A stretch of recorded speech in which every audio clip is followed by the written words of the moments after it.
जिसा की सरबराही में कार्रवाई का आगाज कर दिया है। कमीशन ने कार्रवाई पब्लिक करने का ऐलान कर दिया है। Attorney general Usman Mansoor Awan commission में पेश हो गए। जस्टिस काजी फायज ईसा ने सवाल किया कि कमीशन किस कानून के तहत तश्कील दिया गया है।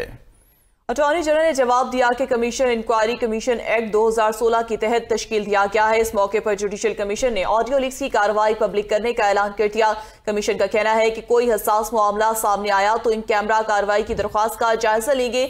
जस्टिस काजी फायज ईसा ने रिमार्क्स दिए कि कमीशन की कार्रवाई सुप्रीम कोर्ट इस्लामाबाद बिल्डिंग में होगी, जिनसे मुतालिक इंक्वायरी करनी है।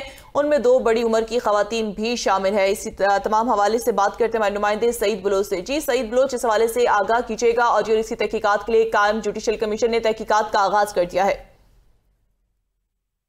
जी बिल्कुल, वफाकी हुकूमत की जानिब से एक 3 रुकनी कमीशन कायम किया गया था, जिसके जो जजेस की या उनके अहले खाना की जो मुबैना ऑडियोज जारी हुई थी उनकी तहकीकात करेगा। इसके अलावा उन ऑडियोज का अदलिया के फैसलों पर क्या असरात मुरतब हुए, इस हवाले से भी जुडिशल कमीशन अपनी तहकीकात करके सिफारिशात मुरतब। आज इसी हवाले से इस कमीशन का पहला इजलास सुप्रीम कोर्ट में मुनक़िद हुआ और इस 3 रुकनी कमीशन की सरबराही सुप्रीम कोर्ट के सीनियर 3 जज जस्टिस काजी फायज ईसा कर रहे हैं। इसके अलावा इसके जो दीगर 2 मेंबरान हैं उसमें बलूचिस्तान हाई कोर्ट के चीफ जस्टिस नईम असगर अफगान और इस्लामाबाद हाई कोर्ट के चीफ जस्टिस आमिर फारूक शामिल हैं।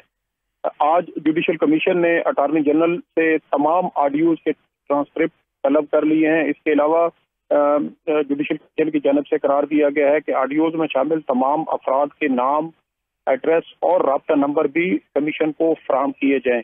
जबकि कमीशन ने अटॉर्नी जनरल से तमाम दस्तयाब रिकॉर्ड 24 मई यानी बुध के रोज तक तलब किया है, जबकि कमीशन की कार्रवाई हफ्ता के रोज तक मुलतवी की गई है। आज जो कमीशन की कार्रवाई का आगाज हुआ तो क्या के समाअत के दौरान जस्टिस काजी फायज ईसा ने कहा, ये अटॉर्नी जनरल से इस्तफसार किया कि कमीशन किस कानून के तहत तश्कील दिया गया है, जिस पर अटॉर्नी जनरल की जानिब से ये जवाब दिया गया कि कमीशन इंक्वायरी कमीशन एक्ट 2017 के तहत तश्कील दिया गया है। इसके अलावा कमीशन ने आज ऑडियो की तहकीकात के हवाले से तमाम कार्रवाई पब्लिक करने का भी ऐलान किया है। आज की जो समाअत हुई वो भी सुप्रीम कोर्ट में ओपन कोर्ट में हुई और इसके अलावा इंक्वायरी कमीशन की जानिब से ये भी कहा गया है कि कोई हसास मामला इंक्वायरी के दरमियान सामने आया तो इन कैमरा कार्रवाई की दरख्वास्त का भी जायजा लेंगे। जबकि कमीशन की तमाम तर कार्रवाई सुप्रीम कोर्ट ऑफ पाकिस्तान की बिल्डिंग में होगी। वफाकी हुकूमत की जानिब से जो नोटिफिकेशन जारी किया गया था उसके तहत कमीशन को 1 माह का वक्त दिया गया है कि 1 माह के अंदर कमीशन अपनी तमाम तर जो तहकीकात 1 माह के अंदर कमीशन अपनी तमाम तर तहकीकात मुकम्मल करेगा। बहुत शुक्रिया, सईद बलोच इस हवाले से आगाह कर रहे थे।